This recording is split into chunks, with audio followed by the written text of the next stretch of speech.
If you've ever thought about getting off of social media or at least stepping way back, but you're scared to because you have an online business and you think you can't afford to, this episode is for you. I've had a really complicated relationship with social media over the years. It helped me to build my multi-seven-figure business. Then it surpassed popcorn as my number one addiction. Then it became my digital binky. And then after losing both of my parents, I've basically wanted to throw my phone into the ocean ever since. Today, I'm sharing my honest thoughts and true relationship status with social media, including the part that surprised even me, that my social media is doing better than it ever has.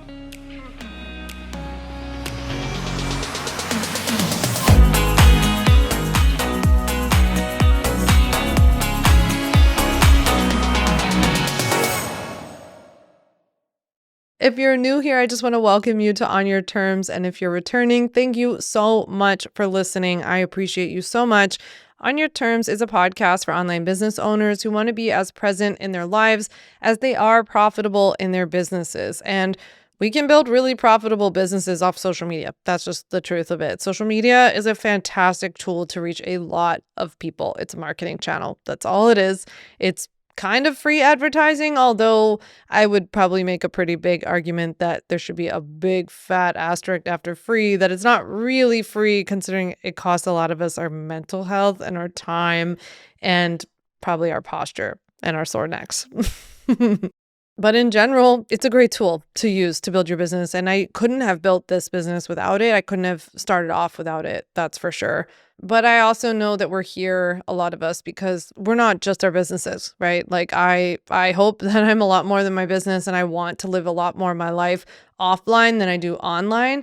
So today I thought I would talk a little bit about how pulling back from social media has actually helped me to grow on it. But I think within all of this, there's a deeper story about my relationship with it and kind of my time spent. I mean, time, definitely like the addiction that I developed to it, and then hopefully like unraveling. But also, I got a really good question on Instagram yesterday when I said I was going to talk about this topic. And someone said, rightfully so, but they were like, respectfully, whenever anybody talks about this topic, it's somebody who has a really big following. Like, what about the rest of us? And I was like, totally good point. Very valid point. And that's why a lot of what we're going to talk about today is actually not just like, hey guys, I never show up on social media and I do great. And like all I did was go off and hire a team. And like now things are great. So if you just do that and like pay $4,000 a month, you too can be successful online. Like that's kind of true. That's like part of my story. But I actually think that the deeper part of my story is a mindset shift related to social media, how I show up on it and how I create the content that has led to a lot better results there and a better relationship. And I think that all of those things can be adopted by anybody at any size with any budget. And in fact, I think what's going to surprise you the most in today's episode is when I talk about how much time I'm actually spending towards creating content, because I would actually say that my amount of time has gone up while my amount of time somewhere else has gone way down. And I think that that's the big difference. So we'll talk about it. Before I hop into the bulk of today's episode, don't forget that you can send me a quick video or a voice note or a text message using the link to submit a question to me down below. If you don't have a question, leave me a comment, send me a note. I don't care what it is. As long as it's not mean, I don't care, but send me something down there. If there's something you want to talk about, something you want me to talk more about on the podcast, this is the place to do it. So please go ahead, click away, use it judiciously, click and let me know what questions do you want me to answer here on the podcast. All right, so I don't know about you and when you grew up and like what you were into when you grew up, but let me just paint a little 2003 picture for you. I was a girl obsessed with California. My whole life was about how I was going to get to California. Everything in my life was focused on it, okay? I was a volleyball player my whole life and then got like insanely into it in high school, went and played on the junior Olympic team, got to travel to China to play, then started getting really into beach volleyball. I'm 5'4", by the way, in case anybody wants to talk about this. My friend Natasha thought that I was like 5'11" when she hadn't met me in real life, and then was shocked when she met me in person. So I am not tall by any means. I can jump like an insane human being. Michelle here, my producer, is nodding along because she feels like I have freakishly high jumping capabilities, which is true. Okay, so just to clear that hurdle, I played volleyball, got into beach volleyball. I had this just like whole dream of moving to Huntington Beach, California, and like I was gonna live my life there and be a beach bunny, and then like also like a Roxy surf girl on the side. I was gonna be like sponsored by them and have all this like Billabong and Roxy stuff and live in like the Roxy house, and I had a whole thing going. Then you can imagine my surprise when this show comes along called Laguna Beach, right? Unbelievable. Blew my mind, and all it did was confirm that I too, in fact, wanted to live in Laguna Beach and date Stephen Coletti. And now, I don't know if you've seen it, but the Laguna Beach kids, they're not kids, they're older than me, but they went and did a reunion. So this is now like making all the marketing circuits, like every single place I look, it's all Laguna Beach people. And I keep getting hit on YouTube with all these YouTube videos of like Elsie and Kristen like sitting down and talk about their like high school beef. And I just can't help but imagine for myself, like thinking this would be like me sitting down with a girl I didn't like in high school. And I just couldn't imagine ever having this conversation or anyone ever caring to listen to it. And that's why I would like to announce that this podcast is now becoming a podcast where I confront all of my bullies in high school. No, just kidding. So anyway, watching all of this has made me very nostalgic for a simpler time. I haven't been able to stop thinking about this. This is like has blown my mind. What would Laguna Beach have been like if they had social media? Can you imagine?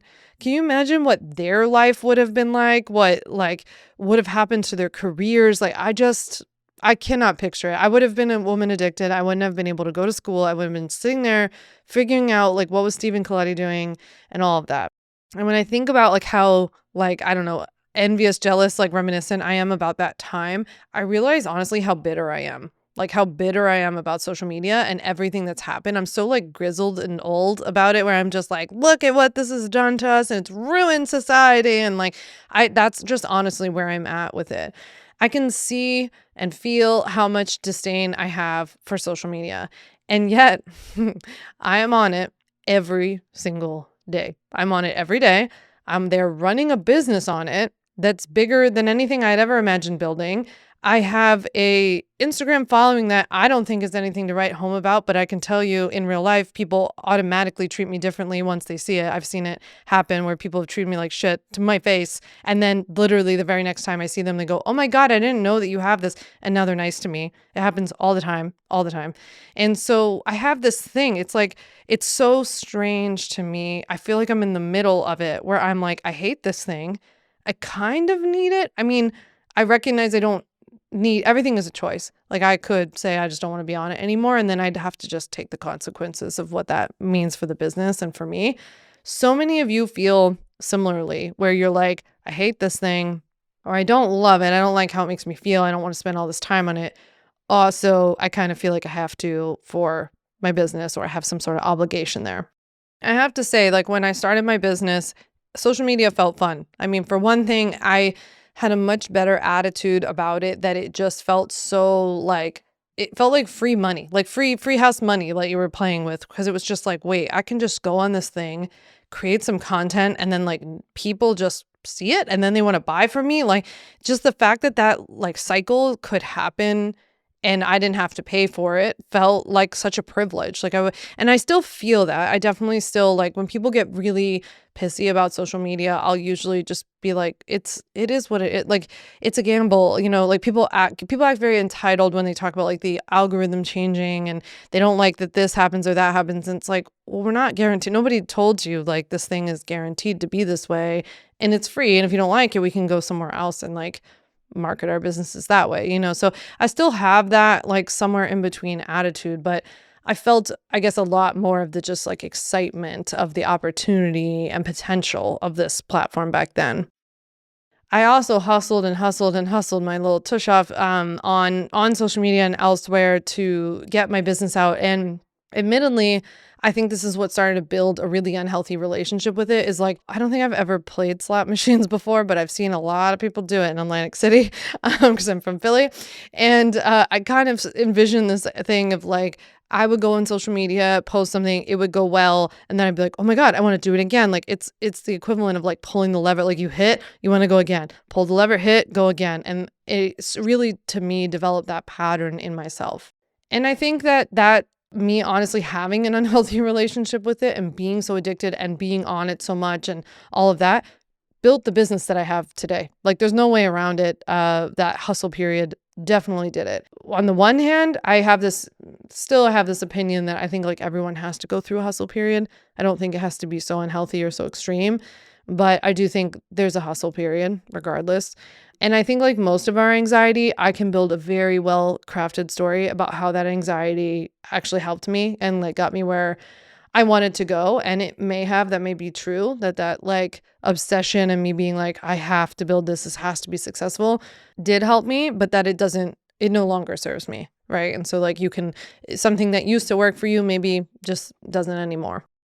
I would say that I then sort of turned social media into a pacifier because for me, it started to turn into the thing that I turned to in uncomfortable moments, moments of pain, moments, whether they were literal, actual moments or just like phases in my life when my dad was sick, when I'm sitting with him in the chemo room.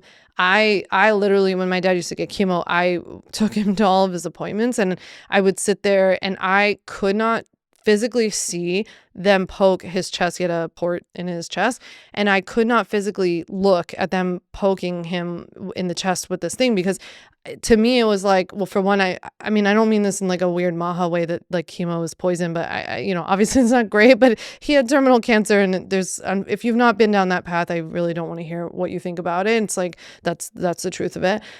Some lady wrote me a nasty email one time about how my dad drank an Ensure shake. And I was like, lady, until your dad is on like death's door and Ensure is the only thing you can get down your throat without throwing up, like, please shut up. I don't want to hear from you.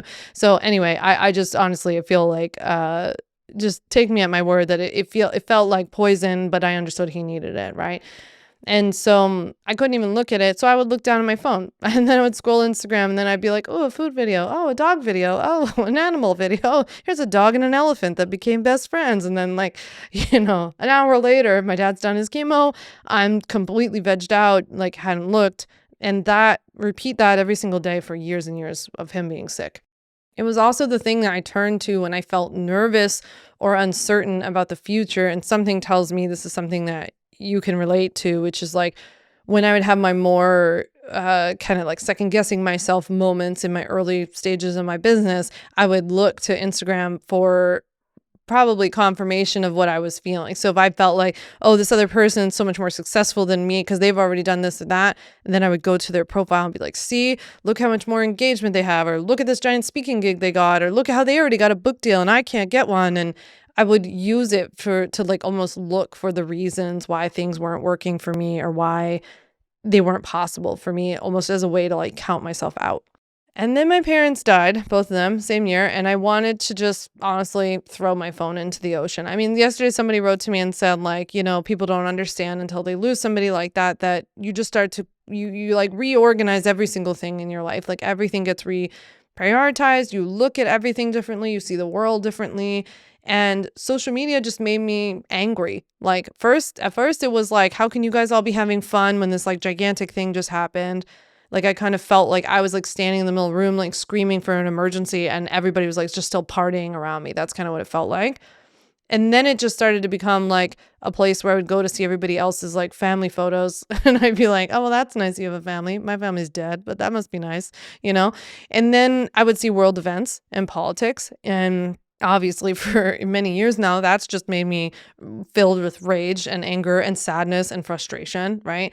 To then just feeling like, oh my God, this place is just so damn loud. Like I can't, like there's just so much coming in.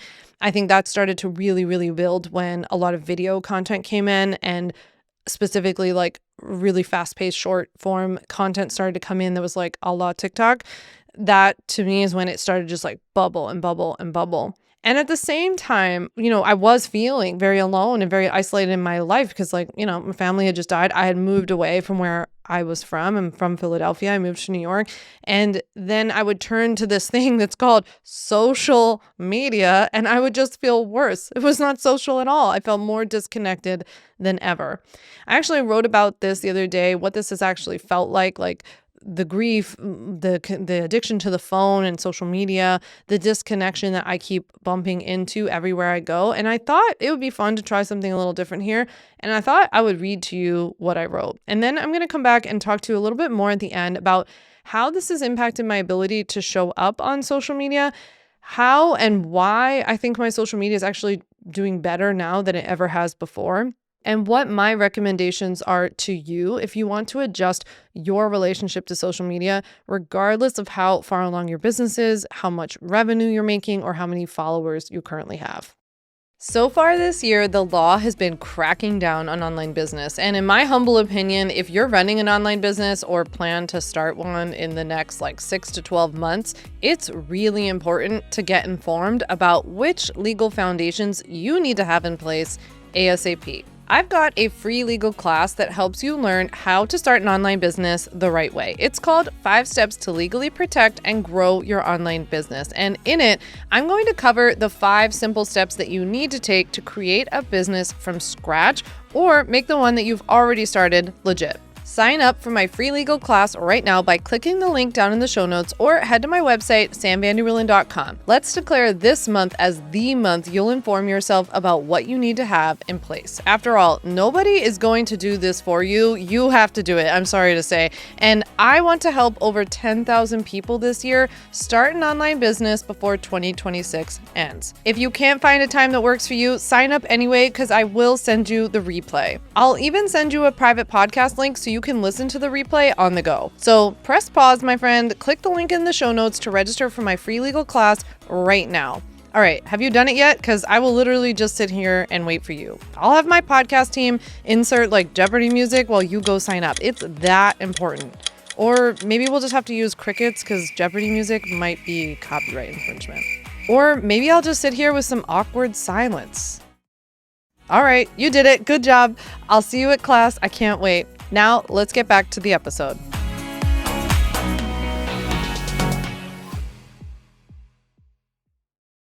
So this was a piece I wrote for my Substack called Beyond Business, and the title of the piece is I'm Trying, but Everyone's on Their Phone, on grief, locked doors, and what it feels like to look up from your phone and still find yourself alone. Lately, when I'm out, I feel like I'm surrounded by zombies. Zombies who have been taken over by little rectangular devices that endlessly play short, allegedly entertaining videos.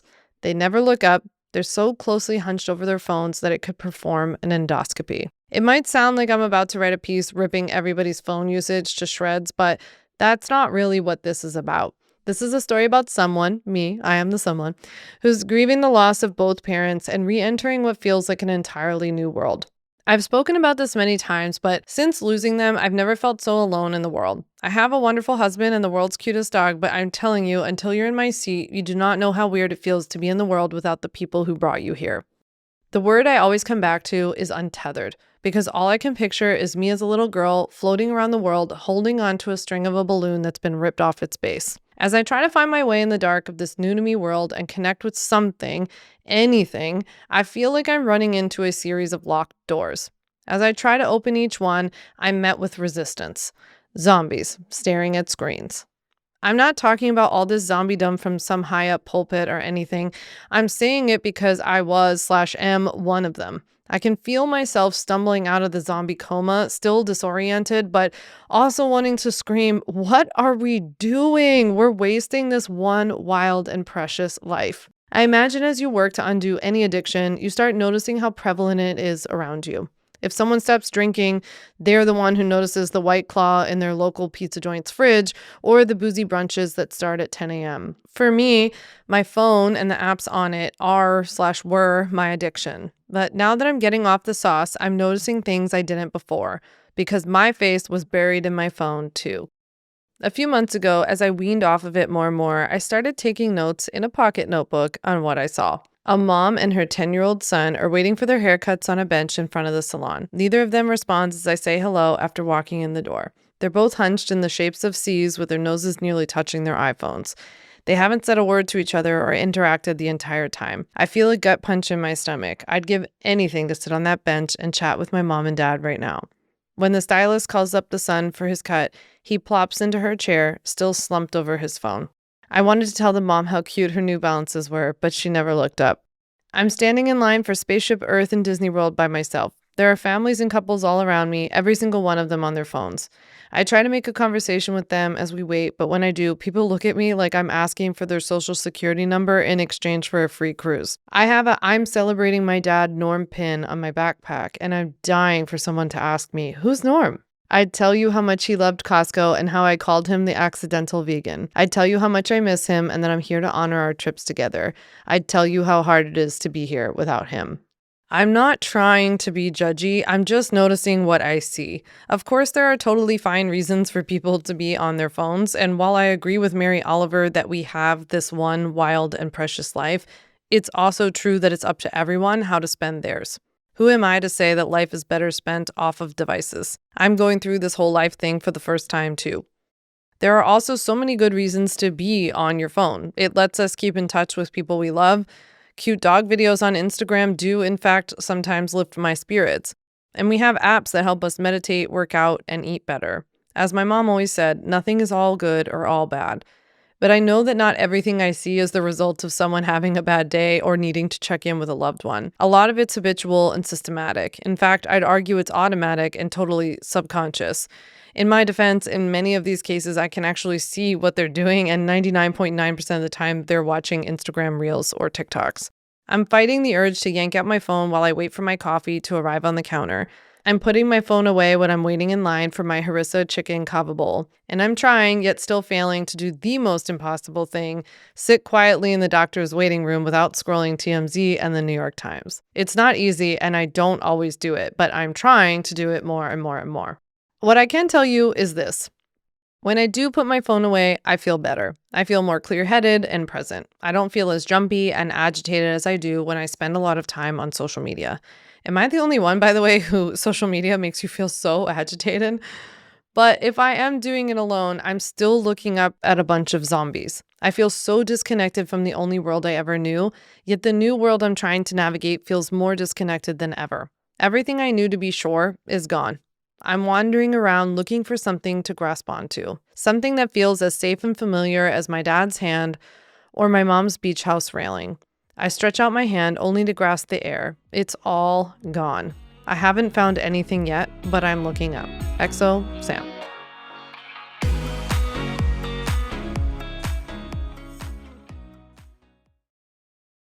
So, as you got a little bit of a flavor of in that essay that I wrote for my Substack, Beyond Business, grief really has impacted my relationship with my phone. I mean, I would say that grief has just fundamentally changed me as a human being, and then therefore, like the phone, like everything else has changed.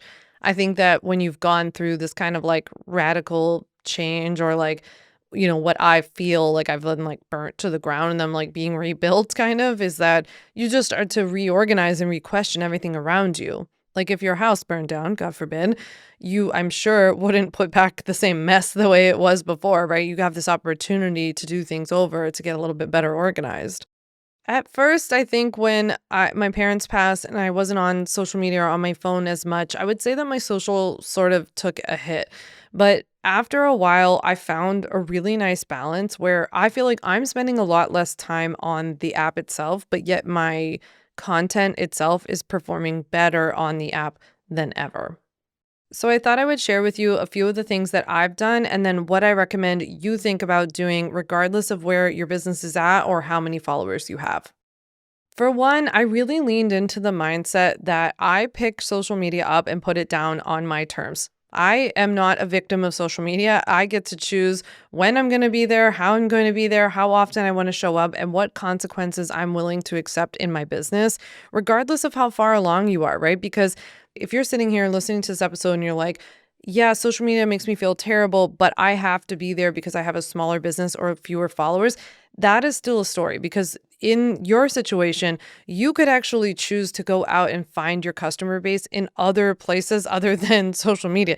You could find them, no, or maybe just not even on like the app that's particularly problematic for you. Like a lot of people, for example, are feeling like TikTok and Instagram aren't great for them, but they're not getting that same feeling from something like Substack. Or some people feel that way about Pinterest. I feel this way about being on, recording my podcast and marketing and producing this podcast. And I also felt like that about being on YouTube. Like, I don't get the same icky, weird feelings being on YouTube. For some reason, YouTube like doesn't, I can't crack the YouTube code personally. And I find it pretty exhausting, to be honest, to do so many videos. But if you were really, really into that, I don't think that gives people the same ick as platforms that are so heavily focused on short form content. I think really when we have this conversation, so many of the problems come down to what's going on with short form content. Honestly, so much of this has to do with reevaluating your boundaries and the rules that you have around your phone usage and your social media usage. So, I wrote an article a couple of months ago about how I got the brick. So, it's this little tiny brick looking like device that you can put on any magnetic surface. I have it on my fridge. Some of my friends put it on their desk or whatever else. And basically, you have to like tap in and tap out of your phone to use certain apps that you designate. The thing that I actually find the most helpful about the brick, to be honest, is its schedule feature, because you can schedule it automatically without having to go tap it to go into brick mode, and you get to define what brick mode means. So you can label them. Like, I have cutesy names like called like lockdown, and then like another one's like antisocial, which means like just all not social apps. Like, so you can name them and you can create all these different ones, and then you can schedule it to automatically go into, for example, antisocial mode, which what I have is 7 p.m. to 8 a.m. the following day. So I cannot access any social media apps and a bunch of other apps that I've kind of put in that category from that time period automatically. If I do need to use it, I need to get up, go tap the fridge with my phone and unlock it, which honestly, I just don't do. I also have started keeping my phone out of sight. Like, I landline my phone at night, so I keep it on a table in the front of our house, and I just kind of pretend like it had a wire and it was wired into the wall, like the rotary phone that my dad used to have in his kitchen, right? I just pretend like that's what it is and I leave it there. And then if there's something I do want to look up or somebody I need to write to, I have to go to my phone, do that, leave it there, and then walk away. There's something about just creating these little levels of friction that I think really work. We have an affiliate link for the brick down below. It's not that expensive, I think, for what it is and the amount of like freedom and time it's brought back to my life. I think it's worth it. Definitely something to check out. For me, it works a heck of a lot better than all the apps. I know everybody tells me about like Opal and all these other apps. They're good, and I think I've used them before. I think there's something to having a physical barrier. Also, one time I bricked my phone, and then Ryan and I went to our house in Vermont, and I forgot to unbrick it, and I had to spend the whole time in Vermont with my phone. Basically, the whole phone had been locked out except for texting and calls. That was it. And it turned out to be great. And I was like, oh, I should do this every time I go to Vermont. I don't need it. So yeah, there's just something like if I had had the app, I could have just undone that in a heartbeat, so it's a lot different. But leaning into that, I think that you can create a lot of rules for yourself as to like, lean into the mindset that I talked about earlier, that posting on social media is work. It's for your job. Your business can be your job. And so your job would be normally 9 to 5 or whatever hours you like to keep, whatever hours you can keep. And you can say to yourself, I can use social media during those hours, or better yet, let your phone brick itself and only unbrick for 2 or 3 hours at the same time every afternoon. That way, you know that on those days you go in, you post to your post that you have to, you do any engagement you have to, you post a story, and then you're out. I personally delete the app off my phone, even though it's still getting bricked. It's like a double layer of protection in my mind, but I delete it. But even if you didn't, if you gave yourself however much time you needed and then got out, the app is gone. And so it does allow you to start treating it like work and going on your terms. When I do show up on social media, I make it count. And this, I think, is a tip that can apply to you regardless of your Instagram or social media size or your business's size or anything like that. When you are there, be there. Be there to be a business owner. Be there to promote your business, to sell your stuff, to get your message out there, to let people know about your free event or your freebie or your email, whatever it is. Like, be there and then get out. I think if we're honest with ourselves, and I certainly know this is true for myself, the majority of the other time we're spending there is not for our business, it's consumption time. So that's when we really start to spiral. That's when we don't feel good, right? That's when we go down on all these bad rabbit holes. So the biggest difference that I'm seeing these days in how I spend my time and on what is that I'm putting way more effort into actually creating the pieces themselves, like the pieces of content that you see. And then that has like taken away from all the time I used to spend on the app. And so it's kind of this like funny balance where it's like I actually am spending less time on social media, but my content is on social media way more, if that makes sense, because I'm spending the time creating these, hopefully more thoughtful pieces of content that then go a little bit further. They're performing better than they did before, but that has left me with less time to hang around and do nothing but scroll. When I'm there and when I create, when I like kind of conceptualize any piece of content that's going to go on social media, I'm always thinking about what else it's doing for my business. Is it pulling people to my email list? Am I asking people to buy my book? Am I asking people to come join some event? So I'm not just creating to create to kind of continue to add to the noise of social media. I'm making sure that it's going somewhere.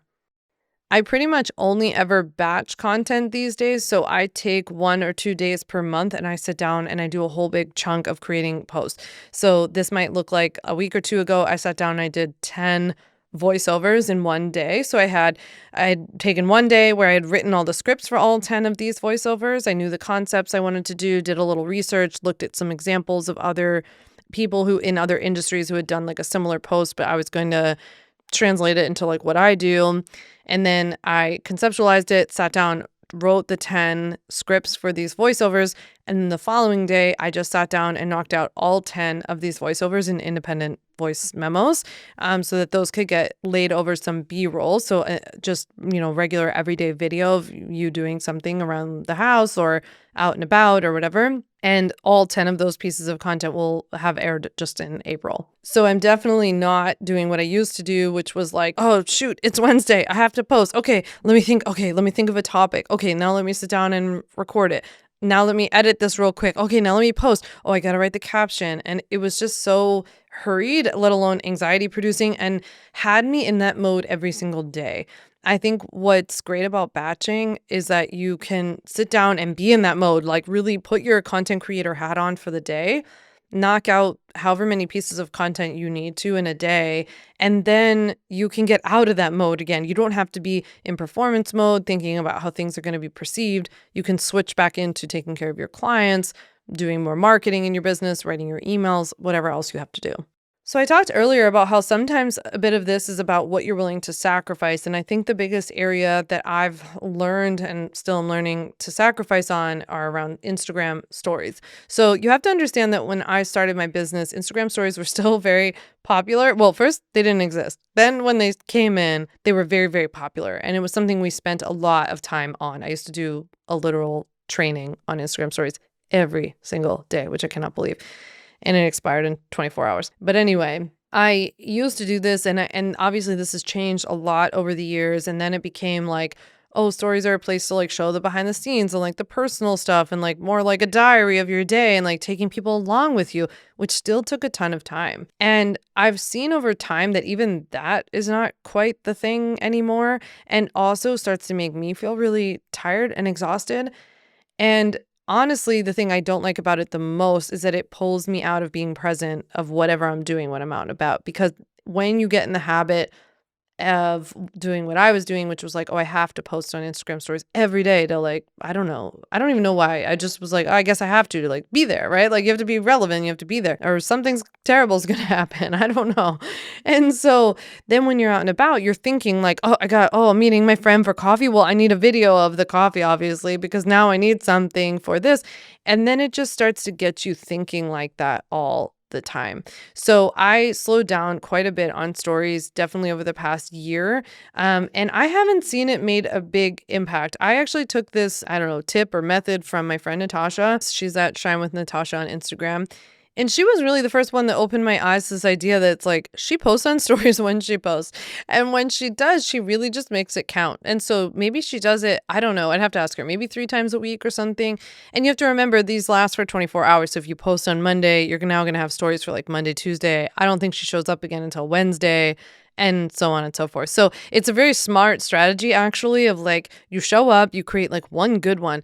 But she also has a very hard policy, I know from talking to her behind the scenes, that it's like she only posts if she knows that she has something really good to share, like if she has something to say.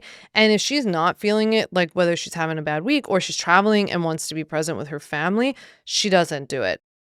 So much of what we do in our businesses is like, I think, an accidental ego problem where we just like think that everyone's going to miss us or something's going to happen if we don't show up. And then you realize that like everyone's really overwhelmed and inundated, and it doesn't really matter if we don't show up like that. But if you're going to show up, make it count. Right. And so I think this is where you can apply this mindset of like, maybe you have a story around how often or how much you need to post, but instead you could probably play with something of like, do I actually have something of value to share? And I don't mean value like, oh, this has to change somebody's life or no one's ever said this before. I just mean like, do you have something you really feel called to say? Or are you creating to create? And if you're not feeling it or you're not having a good day or whatever, then that's a sign that you don't need to do it that day, and like giving yourself a bit more permission. And yes, I absolutely think this applies to you, even if you have a small audience or a small business. It doesn't matter. I don't think that like once you have like that, I don't think you need to post a bunch of slop and just like check off boxes because you have a small audience, because I would actually make the argument that you'll never build a big audience by doing that. So I actually think you're better off pulling back and doing better, but fewer things. One of the things that I noticed by pulling back on Instagram stories is that it gave me more time to do what I would just kind of generally categorize as bigger things, like whether it was actually on Instagram, in terms of, I can take this time and focus on creating a reel that might have longer reach and will lead everybody to my free legal workshop, which helps me more in the end, right? And so there's that. Or I would say that what I'm noticing now more than ever is that I just have more spaciousness to be more creative, to hopefully plan better podcast episodes, to put more time and effort into the podcast episodes. For my writing, I hope to be getting better and stronger. My sidebar emails, I've been pretty proud of. My Substack I'm working on. Like it's just giving me time to work on things that I think matter to me a little bit more. The last thing that I do now that I would highly recommend is that I use the browser now most of the time when I need to do things on Instagram instead of the app itself. The browser just doesn't do it for me the way the app does. It's kind of boring, and even like it's funny like watching stories, it's kind of annoying, and like there's no way to pause them, so they jump ahead and you're just like and you just get frustrated and you leave. Like it's just not, I don't know, it's like going back to dial-up internet. And so I think it's like a great little hack if you need, quote unquote, need to be on or want to be on Instagram because you have a business there and you want to promote stuff, but you don't want to get sucked in. First of all, it's a lot easier to respond to messages and comments on the browser because I can use my keyboard instead of my little tiny phone. So I use it for that. But then also if I need to do any research of like I want to create a certain reel or see something that's trending, one thing I personally like to do is watch a couple of trending reels, and my brain instantly flips it to be like, it could be about a duck in a pond. And I'm like, I see how I could make that into a thing. And I'll see like trending audio or something like this. So it's helpful for those purposes. Like whatever you have to do, I think for your business, you really can do most of it through the browser. Everyone I know right now who is readjusting their relationship with social media but has a successful business is using the browser and is using the brick. I feel like it's like the 1-2 punch of what pretty much everyone is doing. Before we go, I just want to mention to the person who very, very smartly had written to me saying like, yeah, but whenever people have this conversation, it's because they have big businesses or big audiences already. I just want to remind you that just because you have an online business doesn't mean that it always has to be marketed online. I know that sounds a little counterintuitive, but you can do a lot of in-person marketing and networking for an online, like a business that delivers its services virtually, right?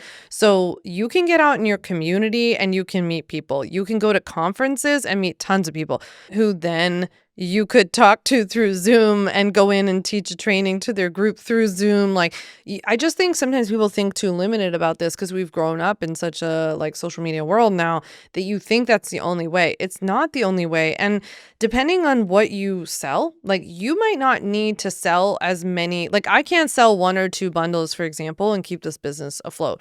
It's not expensive enough. But for some of my friends, like I have a friend who charges like $5,000 for a coaching package, right? he doesn't need to have 50, 60, 70, 100 people a month like I do, right? To keep my costs and to be profitable and all of that. So he can't physically, he can't help that many people. So being on Instagram, sure, it's helpful to him. He can also very easily reach that number by doing a little bit of in-person networking, by reaching out to his contacts. Like, he doesn't have to be on social. In fact, he is not really on. He just told me today, which I did not know, that he has his phone bricked 6 out of 7 days of the week, and it only unbricks on one day for social media apps. And he goes in, he responds to everything, and then goes out. And I was like, that's the most baller move. But also, that just goes to show you that that's because I think sometimes we just like buy into the story that because you have an online business, you have to be on social. And I know so many of you are coaches and you sell bigger ticket items or whatever, and you don't need that. Even for those of you who are selling things like courses and memberships, there are so many ways to network with other people and get people into your orbit that aren't on like traditional, TikTok, Instagram kind of things. So I'll leave you with that. I'm so curious what you think. Like, maybe you don't agree with me. Maybe this has opened your eyes to something.